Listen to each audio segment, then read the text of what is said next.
Welcome to the Game Dev Show. I am your humble host, Luke Greenaway, and this week I have the pleasure of sitting down with literal wordsmith and narrative director of Horizon Forbidden West, Ben McCaw. Sir, how are you? I'm doing great, and thanks for having me on. Pleasure, absolute pleasure. Are you happy with Ben? Do you prefer Benjamin? Ben is great. Fantastic. I have an uncle called Benjamin, and he's a much bigger fan of Ben than he is Benjamin. So. I just don't like Benji. Oh, Benji. Oh, okay. No, I don't like okay. that. Is that an American? Maybe that's an American thing because the UK is very much like. Whereabouts are you based? Well, I'm in Amsterdam. You're in Amsterdam. Oh, yeah, with Guerrilla. But I'm an American, obviously, from the Washington D.C. area, and I lived for a long time in L.A. How long have you been in Amsterdam? Almost 8 years. Wow. Yeah. Do you enjoy all of Amsterdam? I do. I mean, it's great. I see what you're saying. No, I should redact that. I think Amsterdam actually, its reputation is too focused on those elements, and it's really just a great international city with great museums, and it's really like easy quality of life. Yeah, I love Amsterdam. I've only been once, but being based obviously just across the pond in the UK. I have a lot of friends who frequently visit Amsterdam, and I think one thing they will come back saying, I think, is as they've got older as well, they've learned to appreciate Amsterdam as, almost like a cultural center of Europe, not just for the recreational activities that you can experience there. The biggest recreational activity I do here is play video games, so that's what I do. That's good. That's good. Let's talk about you, because I read your master's and I saw it was in screenwriting, which makes complete sense. And but I just want to know, was this always something you wanted to do? Was that what was writing, and was that core to you as you were growing up? Yeah, I mean, I think I always wanted to be a writer. The funny thing is, I'm from a generation that there was a long period of time where we didn't know that game writing existed. So, I'm really old school in terms of the games that I grew up with. There were story-based games, but it wasn't really something that you thought of as a profession. But of course, I was also a big film fan, and I wanted to be screenwriter. But it wasn't until really the 2000s, right around 2005, 2007, that I kind of realized, wait a sec, there's an actual job for being a game writer, and it's maybe what I want to do. Yeah. Did you see it leading into games then when you set off on the venture, or was it just happened to be that games naturally became more narrative focused? I played some of the Ultima games, which were actually really narrative focused in a lot of ways. And I was a big fan of early BioWare games and Dungeons & Dragons games. So I always knew that there were story elements, but it wasn't until games like the first Knights of the Old Republic and Half-Life and the first BioWare games where it was whoa, this is a whole nother level, and this is in its own way every bit as complex as screenwriting for film. Do you have a favorite game from that period? Mine is Planescape Torment, and it's entirely for obviously the story, which is just incredible, and how well written the characters are. And I often talk about that when anyone's on. I always try and drop it in there. But do you have one that speaks out to you the most? For me, it probably is Kotor, because of that twist in that game. I don't want to spoil it for people that are only going to play the remake or whatever, but it's that twist is, to me, really one of the greatest moments in gaming history. That's a historic moment where the story lands so hard. You understand what that entire game is about in that moment. That blew me away, and it's probably my all-time favorite. I mean, it was KOTOR 1, wasn't it, where you had to put your lightsaber together? Yes. And so that I think the way that became its own quest, rather than just having your lightsaber handed to you, was incredibly well done. Yeah, KOTOR is insane. I think it's such a good game. In terms of your first, foray into the games industry, your first roles were actually in production, weren't they? As a producer at Small World and a director of production at Skill Jam. What were these like? Well, first of all, those companies no longer exist, which is funny. I mean, they do things that are very much in existence. So I got my degree. I moved to LA. I was pursuing this sort of dream of being a screenwriter, but I needed to pay the bills.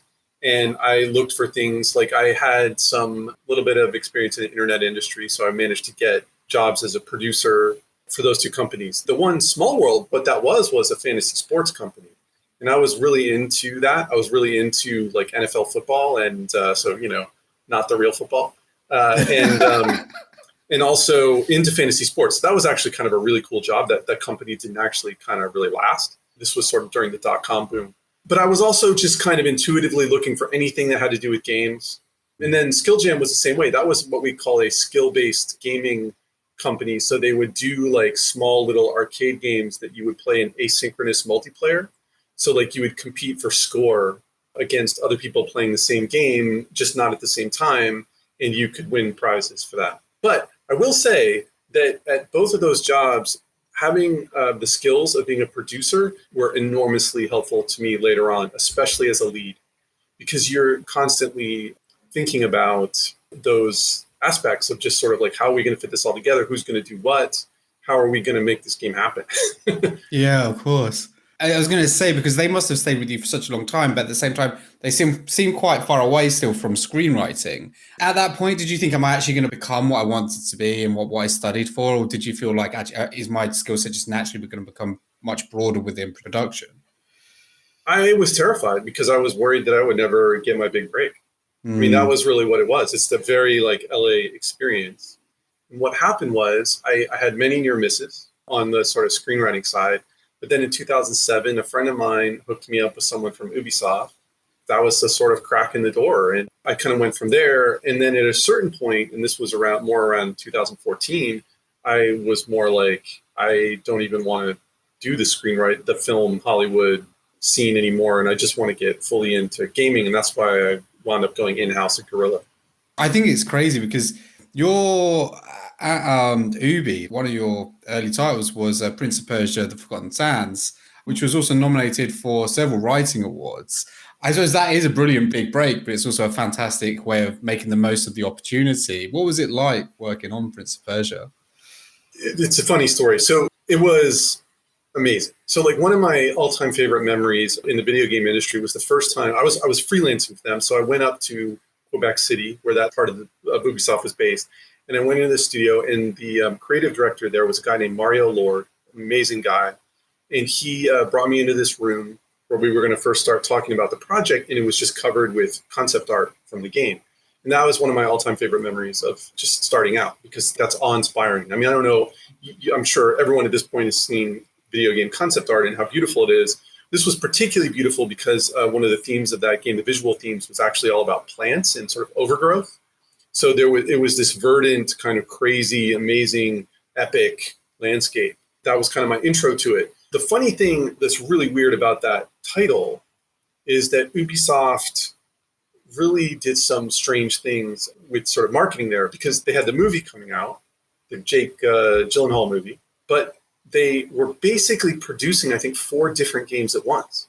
So they were producing one for the Wii, one for PS3 and Xbox, one for the DS, and one for the PSP. And they were, except for the Xbox PS3, they were all different, but they all had the same title. So when they released the games, nobody knew like what they were talking about. Like a friend of mine told me you could go to the Amazon reviews for Prince of Persia, The Forgotten Sands, and there'd be like all these comments about the PS3 version, which didn't get some of the great critical response. And then the Wii version that a bunch of us had worked on, and they'd be like, I don't understand what you're all talking about. This game is really fun. Like, what do you... So it was this very confusing mess. And I think all of those games failed financially and didn't get the bump from the movie that they sort of were hoping for. But in my case, I got very lucky, and it was nominated for the WGA Award, the Writers Guild of America Video Game Writing Award, which no longer exists, sadly. But I was nominated for that. And that also was how I met a guy named John Gonzalez, who later hired me for Mordor and for Guerrilla. I've got to ask it because I've never heard of this before, because I read about Prince of Persia, The Forgotten Sands, and the debacle that was multiple titles which are different with the same name. Yeah. You actually had to write different scripts and stories for 3 different scripts. For each platform. Like, how was that? How challenging was that? Because did you have to differentiate completely? And how do you actually do that, but also keep it interesting?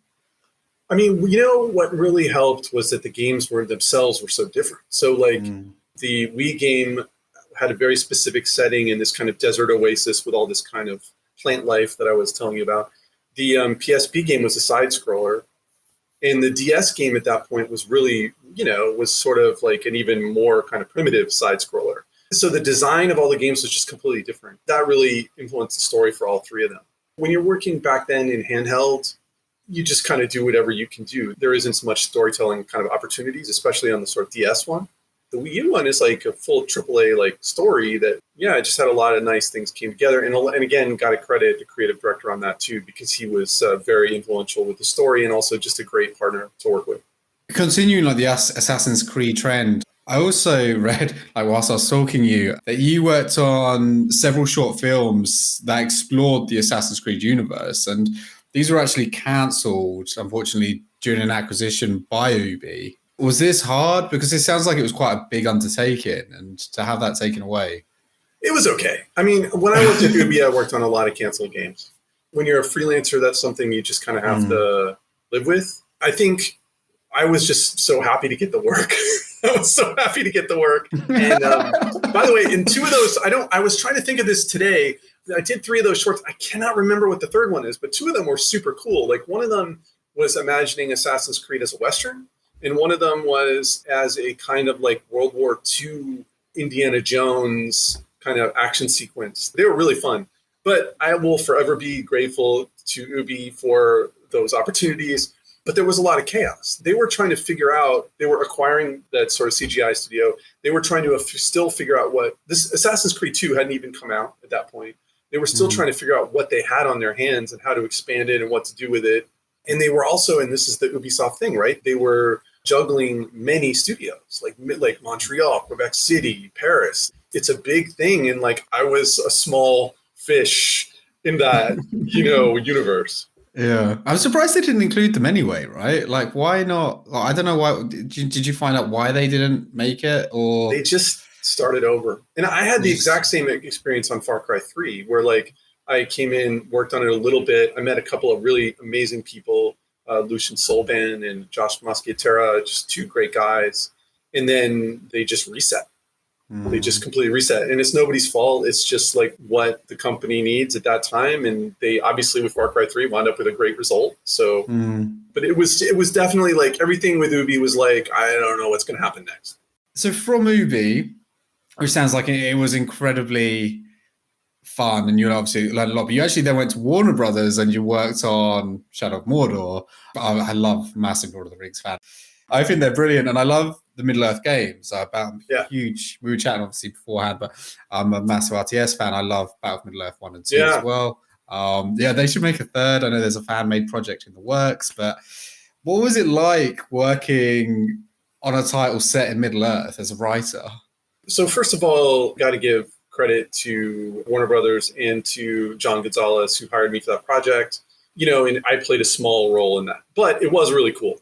What was cool about it was a couple of things. One was the IP, and particularly that take on the IP, because what was so great about that game was that it really flipped the script on that IP. It had this kind of Dark Avenger kind of storyline. It was set in a kind of place that was really not that very well explored, but had a lot of new stuff to kind of pull out of, which was obviously Mordor. And it was a great character and just really well conceived. The other thing about it for me that was so cool was John Gonzalez was someone who really developed the Nemesis system for that game. And what I got to do was really get a kind of like close-up look at how that was done and how it was written for. And I think that was, to me, the most exciting part of it, which was seeing this incredible procedural machine that they kind of built for that game and how that was created and written. And that was, for me, probably the coolest part of it. Yeah, that's so cool. I think that is one of the most innovative things that's come out of open world games for the last decade. Do you know what I'm really surprised about? No one has tried to take the Nemesis engine or the Nemesis feature, if you like, and actually implement it in other games, because I feel like it could be, imagine in an Assassin's Creed game, for example, where there are other assassins trying to hunt you down and that conflict escalates continuously. Yeah, do you know why? Do you know any idea why no one would take that? I mean, my recollection is that Assassin's Creed Odyssey has a kind of version of that. But in general, I think you're right. I don't know. I mean, maybe it's something that just fits that version of that IP so well, but isn't quite as flexible for other things. I mean, there was something about the orcs and the personality that they gave on the, not just on the writing side, but on the voice side, on the art side, on the combat side, where they really felt sort of different and distinct, which was like writing alone wasn't going to do that. Like it needed to have each one of them sort of feel like, you know, their own individual kind of menace. But I strongly suspect that in the years to come, we will see more of the Nemesis system, either from Warner Brothers in some form or in other games. It makes things feel a lot more real, right? I don't know. I just think there's an element of the unexpected that's sometimes taken out of games. I think sometimes things can be overly rehearsed to the point where you kind of get into a gameplay loop. And I think unpredictability is something that actually makes games incredibly fun. And I think something like the Nemesis system is unpredictability plus like adversity keeps you on the edge of your seat. With personality. With personality, exactly. Yeah. Which I think you're right. I think you need something like orcs, and you need good writing. You need to feel like you don't want it to just be like a scaling difficulty. You want to feel like there's almost like a connection between yourself and that nemesis, if you like. So, what was it like working on such a popular license, though? Does it feel empowering, or can it be a bit restrictive when it comes to you shaping these characters? You know, I think if you're going in with the job of like conceiving a new element of IP, I think it can be really, really difficult. My experience with Prince of Persia kind of taught me that. Like when I was a kid, I loved the X-Men. That was sort of like a dream thing. Could I work on something related to the X-Men? But then after the Prince of Persia experience and other experiences I had, what I realized is actually it's potentially a lot more fun to create something new. Because, you know, when there's a lot of different stakeholders, and if you think about like, you know, some of those X-Men movies, that's like a lot of stakeholders. It's sometimes not as fun for the writer. But Mordor was an exception to that because it was like the team there had done such a great job of figuring that out already that I sort of came in and was just able to have fun with it. And really, I wound up writing like a lot of orc dialogue. And they're just fun because there's something about them that's like they're evil and they're greedy, and sometimes they're kind of stupid, but they can also be very shrewd and very mean. And so that you got all these different flavors. And it was really, that's the best version of working on an IP where you're just working with people that really know what they're doing and you're just kind of like trying to bring out the best in it. Yeah. Do you have challenges when you're like, not just obviously like big IP, big license titles, but just in general, like, I suppose, could you walk us through your creative process? Because it'd be really fascinating to know how you stitch all these different elements together. Well, sure. I mean, it's a really big question.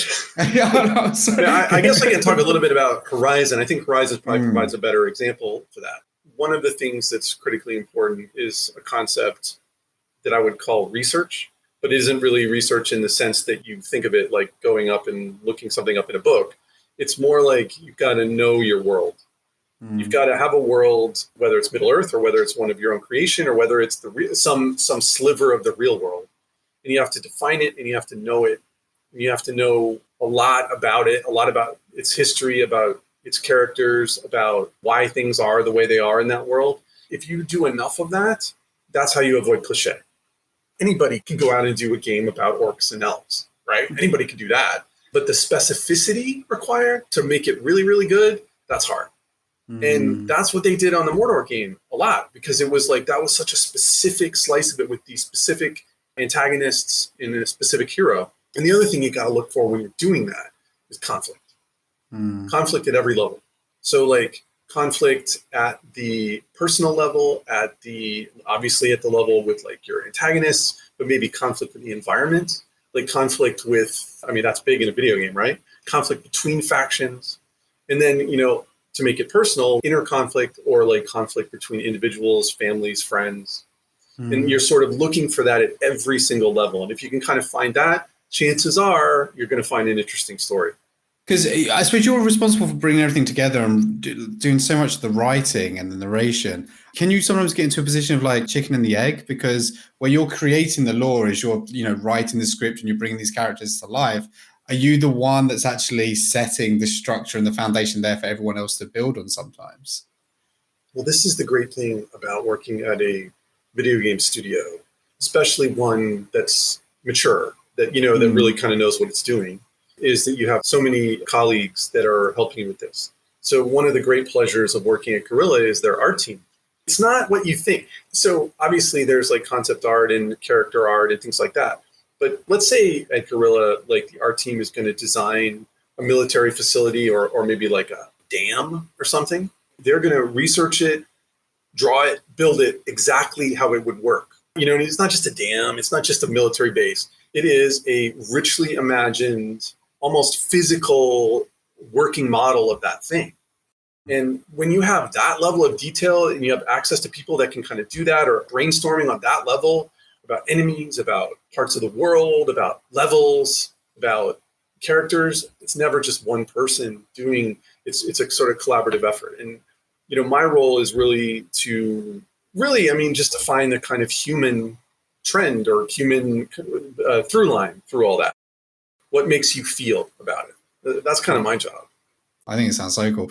So yeah, tell us about Guerrilla. Obviously, I know we've spoken a bit about Guerrilla throughout, but yeah, tell us how did it come about? What's it like working at Guerrilla? Sure. I mean, it came about because I think I sort of mentioned this earlier. Like, I really wanted to switch over to full-time focus on video games. I was really tired of LA. A friend and mentor basically was like, "Why don't you come to Amsterdam?" My family was a little dubious, but kind of managed to convince them, and we flew out, and it turned out to be an amazing experience. In terms of what it's like to work there, I mean, it's kind of amazing. First of all, the physical locale is amazing because you're in the heart of Golden Age Amsterdam, so canals and row houses, and it's physically beautiful. And then it's a diverse team. I mean, it's about 40% expat and 60% Dutch. So you get people from all over Europe, all over the world, and just obviously highly creative with a real focus on art. And I think that was sort of the challenge that they had with Horizon, was that they had made all these Killzone games and they had great gameplay and they had great art, but they were sort of falling a little bit short on the story. And that's why they brought in John Gonzalez and myself to kind of change that culture a little bit and try to hit on all cylinders. That's what we sort of tried to do on Horizon. And I think none of us for 1 second thought that it would be as successful as it was. I think we were absolutely terrified because we had sort of switched up everything to do it, and it kind of worked out. Yeah. I mean, what's it been like working on and like writing for Horizon Zero Dawn, like the original work? Because it's a brand new IP. I imagine you have just like this canvas, like this blank canvas. Like, what was that like? Well, fortunately, it wasn't a blank canvas. It's actually a good analogy because it wasn't. You know, Horizon really started in a lot of ways as a art concept. So if you imagine beautiful nature, and then you overlay on top of that, you know, mechanical fauna, right? Like these dinosaurs, and then a tribal hunter, Aloy, that was the art concept. And if you can imagine seeing that, as people do now, of course they know what it is now, everyone that looked at that tableau of those three things was like, that's a game. That's a game. I don't know what that game is exactly, but that's a game. I feel it compares favorably to Halo in this regard, because when people saw the ring and they saw Master Chief and they kind of saw, you know, maybe the vehicles and the enemies, they were like, that's a game. I don't know what it is, but I want to play it. And that was sort of what Horizon had when the writers came on. And then there was just like years of just trying to, answer that question of just kind of like, how did that world come to be? And that's really the origin of Aloy in the story of that game. It's just trying to explain what the hell happens to have those three elements come together. I think you touched upon this earlier, but it's conflict or contrast, right? If you've got nature and then you've got machine and then you've got tribes people, but with futuristic technology, it's actually like these conflicting cultures, conflicting notions. And I guess that breeds creativity that in turn breeds a game. Yeah, I think it's brilliant. And has it been more challenging working on Forbidden West because it's a direct sequel? Yeah, I got to be a little careful, but I will say a couple things. I mean, obviously, there's been a lot of challenges associated with Forbidden West, like, for instance, COVID, right? Like that stuff. Yeah, that's been incredibly challenging. Though I will say on the story side, writing a story, executing a story for any game, any large game is incredibly difficult. But it wasn't from scratch because there were a lot of ideas about what the sequel should be based on the first game. So the first game was not really intended. I mean, we didn't know whether we'd get a sequel, but it wasn't really intended to stand alone. So it raises a bunch of unanswered questions, and that was intentional. And those things really make the sequel a lot easier. Do you ever look back though, as you work your way through the second game and look at elements of the first game, like characters or the way certain things did play out narratively, and think, actually, I think we should have done that differently? I mean, without giving anything away or like. No, but I mean, the thing is, it's like, this is something I think it's difficult to understand about game writing on this scale, is that you're writing, I think we wrote 500,000 words on the first game. I mean, just to give you a little bit of perspective, I mean, that's like 7 or 8 novels, like maybe more, depending on how you count. And I think Forbidden West is bigger. So when you're dealing with that volume, yeah, absolutely. You look at everything, and not everything. You look at a lot of things and you say, I wish we'd done this differently. I wish we'd had more time for that. I wish we could have had whatever, right? Like, it's impossible not to. And especially if you just devote so much time and energy to it, what you just hope for is that it resonates with the audience. And that's where we just hit, whatever you want to call it, the mother lode for the first game, because it's just so wonderful how people connected to it. And I'm not just talking about the story, obviously, right? Because there's people that only want to play that game to kill Thunderjaws, and that's totally fine, right? But there's also people that, one of the things that's just so incredible about that game is photo mode, and how like people love to this day. I mean, the game came out, 5 years ago, and people spend a lot of time in doing virtual photography based on that game. I mean, that's amazing. It is absolutely stunning. It looks incredible on the PS5 as well. It just looks ridiculous.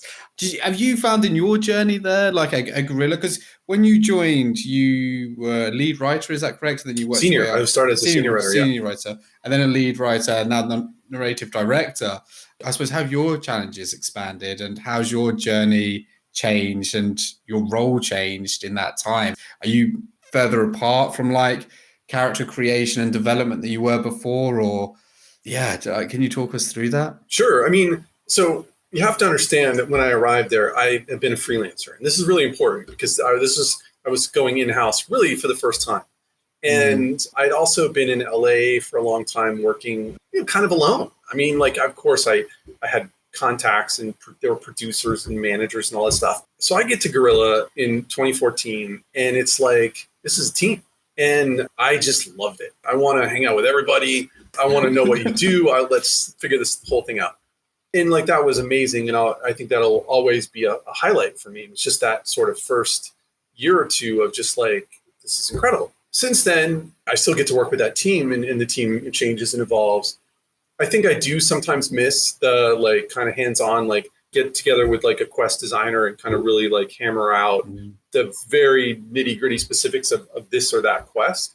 But I still do a lot of the same things. I think what's changed more is like, I'm trying to manage this kind of like universe of like, which has a lot going on. It's like there's Forbidden West, but there's also, for instance, like comic books and things like that are shooting out of it. And it's like, I'm trying to make it all kind of cohesive. I'm trying to make sure that, if someone reads issue 3 of the comic book and plays this quest from Horizon Zero Dawn and then plays that quest from Forbidden West, that it's all the same, it doesn't trip on itself or whatever. And that also, of course, that you get emotionally attached to it wherever possible. Yeah, that must be so hard as the universe expands. I always wonder like that with all games, to be honest, but how the lore doesn't, I mean, you read about it with Marvel. I don't know if you're a big Marvel fan, but with the Marvel universe, and how naturally when you have like narrative arcs and there are so many running in like equilibrium with one another, there are going to be voids and there are going to be loopholes and things that just don't make sense. I think one of the best cases in point with that was with Thor.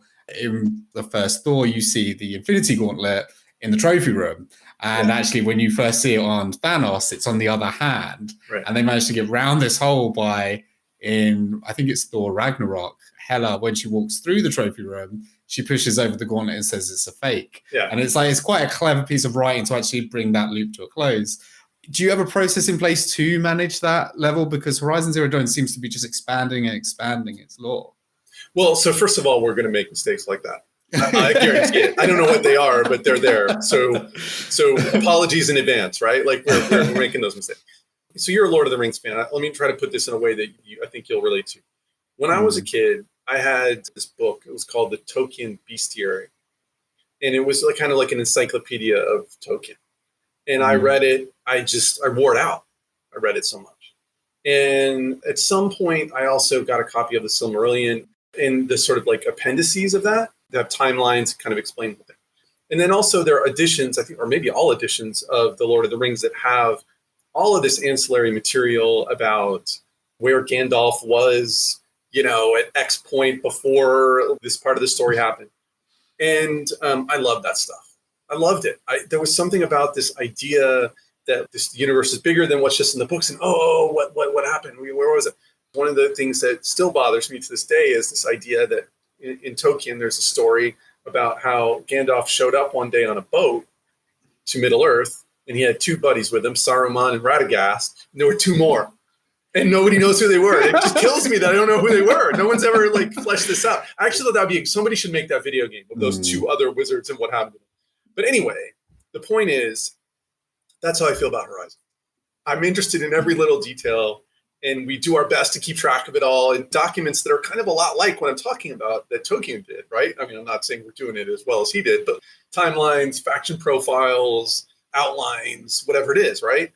And the detail-orientedness of that, what happened on this month in the Horizon universe, I love that stuff. I love that stuff. It's something I hope that we can kind of share with the audience in some form someday. It's how do we do that? What are we thinking about that? Maybe games that are part of the universe, but actually not Aloy's story, maybe, or things like, I don't know, just things that fill in those plot holes. Like you said with Tolkien and that, the two people that Gandalf obviously came with, which were never spoken about again.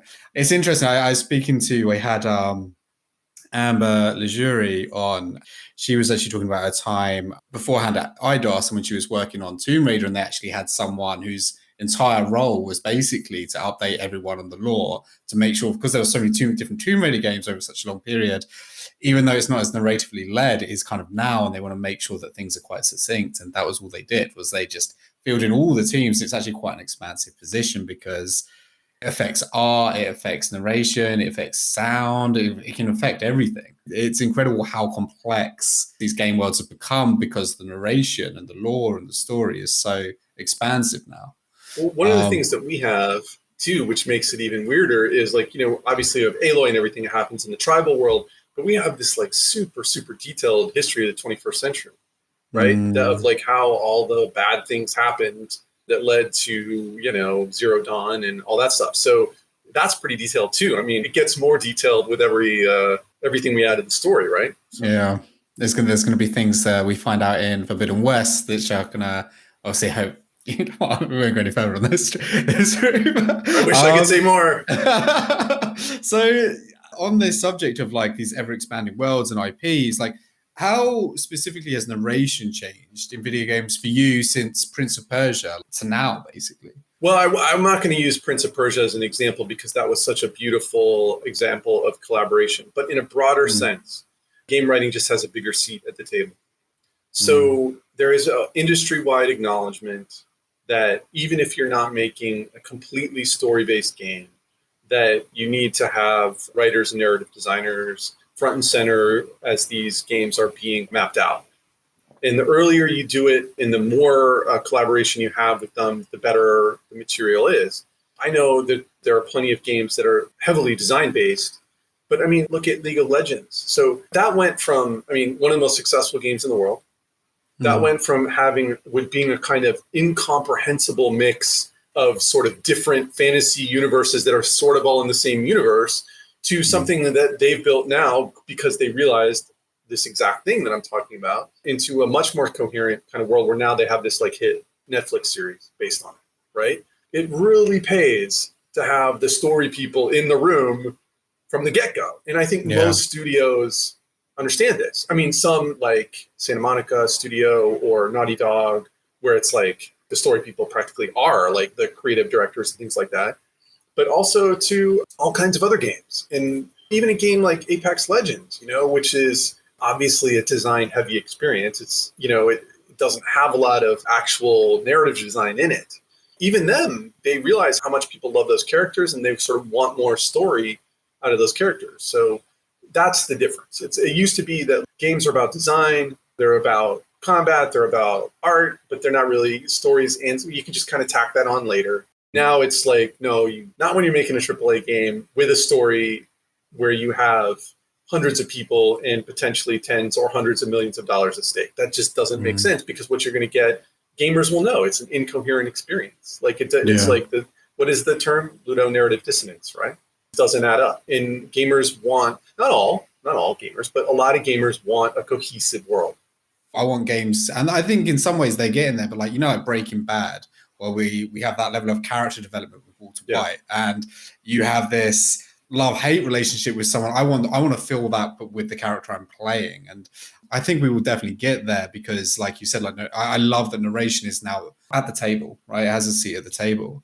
Someone on the team actually asked me to talk about this and ask you about this. It's about the underworld of Narration and story writing, and its side quests. They're not as well written often as like the main story, because maybe there's an acceptance that that's where you have to compromise. And I think, well, that's my assumption, but is that true? Is there this truth to, look, with big open worlds, there has to be a compromise somewhere, and often with Narration that is in the actual writing of the side story and the side quests? Absolutely.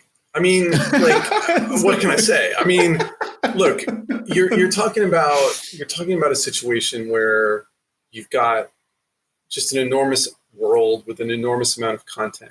And I think if you really looked at it, I'm not as erudite enough to do this, but if you looked at side quests in a different way, if you didn't concentrate on the writing, but if you concentrated on, for instance, how well the combat encounters are set up, or how well the environment is arted up, or the sound design, you would find all the same thing, which is like less, right? Less concentration on the writing, less concentration on the combat, less concentration on the art, and less concentration on the audio. Now, does anyone want it to be that way? Of course not. But when you're dealing with a game that has 75 quests or whatever, 50, 75 quests, you run out of time. I mean, it's really just that simple. Now, we've looked at this problem, and so have many other studios, and tried to fix it. We've come up with some potential solutions, and I hope that Forbidden West sort of demonstrates some of those. I can't say more about it, but it's something that's sort of on our radar, and it's something that we've tried to address. Okay. I think your example of God of War, what you mentioned earlier, do you think maybe games, because I look at God of War, I look at The Last of Us 2, Hades, I look at, like, say, Breath of the Wild kind of bucks this trend, but many of the game of the years from the last, like, 5-6 years, they're quite tight, linear worlds, right? Now, they just are, like, and I think they have to be to maintain, like you said, that level of quality. Do you think maybe that's somewhere that game design should be focusing a bit more on? Because I know you've got like your big expansive worlds, which are brilliant, but do you think maybe we're going to see this trend where we actually focus on maybe like tighter, smaller worlds to enhance the narrative? I mean, I think if you look at the way, so this is me stepping out of my lane for a second, okay? Because I'm just a writer guy, right? But if you think about the way the industry is going and the amount of time and money that's spent on a game and the risk involved, the math sort of trends towards, at some point, someone's going to try to make smaller games or more episodic games, or games that aren't, that don't take 5 years and X number of gazillions of dollars to make. There'll still be open world games, and there'll still be huge games. The proposition of building something like as big as Assassin's Creed Valhalla, which I'm not sure if this is actually true, but to me that feels like the biggest open world I've ever played. It's just so daunting in terms of sort of time and money and effort. And if you can focus your experience, the player's experience a little bit more, you can deliver a higher level of quality. I mean, it's just a pure equation of time, money, people hours, all that stuff. Do you think it's easier to find people to create open worlds rather than writers to create, more linear? Because I suppose a lot of it has to be like, we talk about these games that are more linear compared to open worlds, and obviously a lot of it is mass. You need a lot more developers because you've got a lot more going on. You probably have completely different infrastructure, you have different engines at play. Do you think that's easier to find though, because it's just naturally, like you said, the games industry is naturally be more focused on design than it is actually to find like writers like yourself, like top tier writers, to come in and actually design this tighter narrative experience, and that's why there is a bigger focus on open world games? I think that talent at every level of the video game industry is really hard to find. I mean, Guerrilla has got an amazing collection of developers, and so do many other studios. Groups of amazing, creative brothers and sisters of arms all over the world. And I love them all, right? Because they're all doing like amazing work. But it is very difficult just to find the right people, because you need particular skill sets. You also need team fit. Because, at the end of the day, the designer that really wants to work on a MOBA isn't going to enjoy working on an open world game in the same way. So there's so many different factors, and whether they just like the game or like the vision for the game, or it can be just like the studio culture or like the place, the city, like there's so many factors. So like, if you also look at what's going on in the industry, there's so much expansion, so many big money players coming in and buying up studios, creating new studios. It's just going to get tougher and tougher. And I feel blessed to be at a place like Guerrilla where they've got a handle on this, Yeah, 100%. In terms of like what types of developers, I think open world games obviously sort of were like very popular and trending very high for a while, that sort of genre. And like all things, that will have ups and downs. There'll be a decline, I think, in how many of them there are and how many of them are successful. And then there'll be a revival. It's just one of those things. It goes up and down with the industry, just like we were discussing earlier, Age of Empires, right? Like, It's so great to have it back. It's so great to have it back. But there's been a long period where that hasn't been the focus of the industry at all. It makes me very happy that Age of Empires is the classic RTS is back, because like it feels weird to be playing one which has been released recently. But which is basically the same game that it was 15 years ago. But like it's very pretty. Very pretty. Very, very pretty. And I think it's fascinating, like the ebb and flow of the games industry.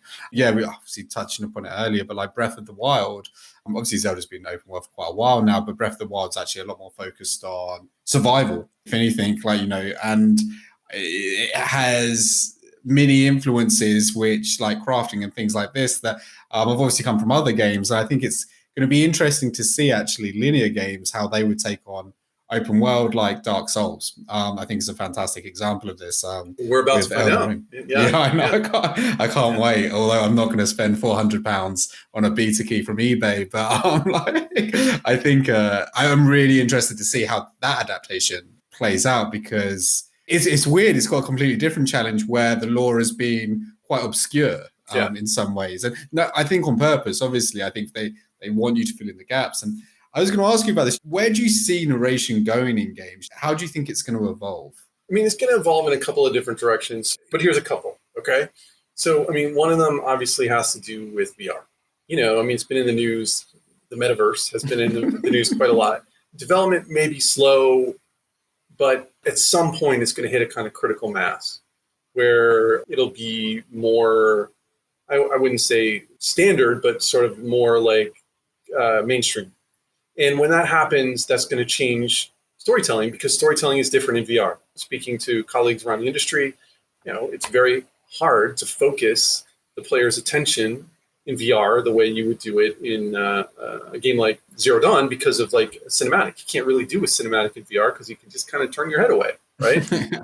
So that's one area. Another area I think has to do with, we were talking about the Nemesis system, but I mean, there are going to be more and more attempts at procedural-driven stories. It's hard to predict exactly which ones will be successful. It's also hard to predict how much sort of AI will come into this. But I do think you're going to see some really interesting and exciting new ways of telling stories in a procedural way. Now, personally, I think it's hard to generate the sort of emotional interest in a procedural story the way, a game like The Last of Us Part 2 does, which is so purely authored experience, and that's sort of designed to generate emotion. But people are going to figure out some cool tricks, like the Nemesis system. They're going to really feed the desire for content and the desire for a kind of narrative. Not an authored narrative, but it's a kind of narrative that people really like. So I think those are two directions that industry is going to continue to really dig into. But I still think that, studios like Santa Monica, Naughty Dog, and Guerrilla and others are going to be pursuing, scripted, story-driven, authored stories. And I think that's great because, I mean, obviously it's sort of where my taste lies. And, I want to go out and play I want to play God of War Ragnarok. I want to play whatever Naughty Dog comes up with next. I want to play Remedy. I want to play the next Control game. And that game just completely blew me away. So those types of sort of story-based games are going to still be there. Yeah, I hope so as well, because I feel like I don't think there should be innovation for the sake of innovation. I think sometimes that's where you see tech fail, right?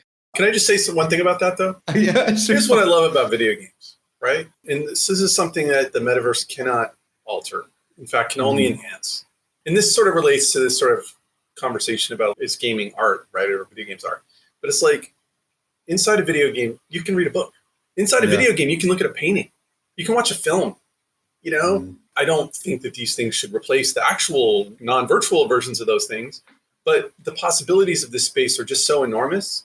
It could very well be that you find yourself in the future in a virtual world where like you're reading a book on an alien planet. That sounds pretty cool to me. I'll check that out.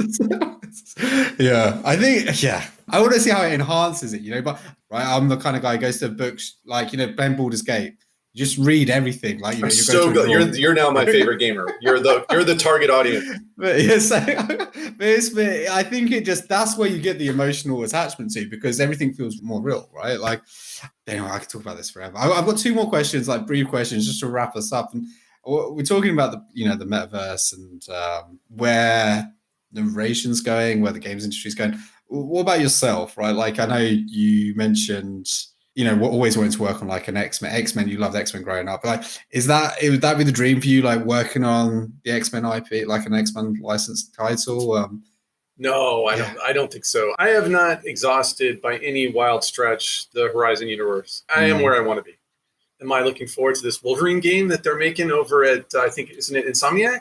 Yeah. Yes, I am. They did such an amazing job with Spider-Man. They're going to do an amazing job on that. I was so excited when I saw that trailer. But I'll leave the X-Men to the experts at this point. I think I kind of just want to be the Horizon expert. That's fantastic. Okay. But if they called you up and Guerrilla were like, look, it's okay, you can have like a 3-month contract, you know, at Insomniac. I mean, you know, you guys are all Sony in some shape. Would you be tempted to have a 3-month sabbatical?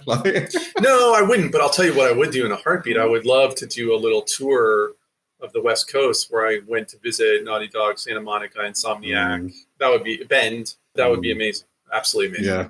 I think you guys should do it. You guys, I think Sony's incredibly fortunate to have such creative studios like that. So, okay, final question. It's just a brief one, really. It's how would you summarize your career in one sentence? To give you a bit of inspiration, like everyone says something different. Lorne Lanning, like the creator of the Oddworld games, he said brutally enlightening, but everyone has like a different take on this. So I love that. Yeah, I got mine. Mine's easy. Okay. Work in progress.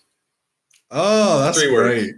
That's really cool. And I think this is especially true. If I could give advice to the youngins, this is especially true for writers, which is that like you've never mastered the craft. You got to keep learning. You got to keep trying to understand what it is that you're trying to accomplish and what you're doing wrong and what you can learn from. So my hope is to not kind of lose that spirit. And I think that's what's also great about video games, which is like it's an evolving medium. So you can't rest on your laurels. It's always changing.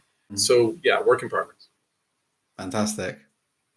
Ben, it's been an absolute pleasure. I mean, it's been brilliant. I think, do you know what's hard is we'll have to have you back on. Like, have me back on. I'll come back. Because there's so many more questions. And when I was telling the team that obviously you're coming on, I've got so many questions that they've asked me to ask you, which I haven't. And we've obviously unfortunately run out of time. But it's been the greatest pleasure. It really has. Well, it's been a pleasure. And what I would say is have me back after Forbidden West, and then we can really talk.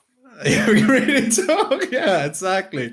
I will say, obviously, all the comments and opinions you've heard today are those of Ben and my own and do not represent our employers. And if you would like to reach out to us, you can do at gamedevshow@ptw.com. Until next time.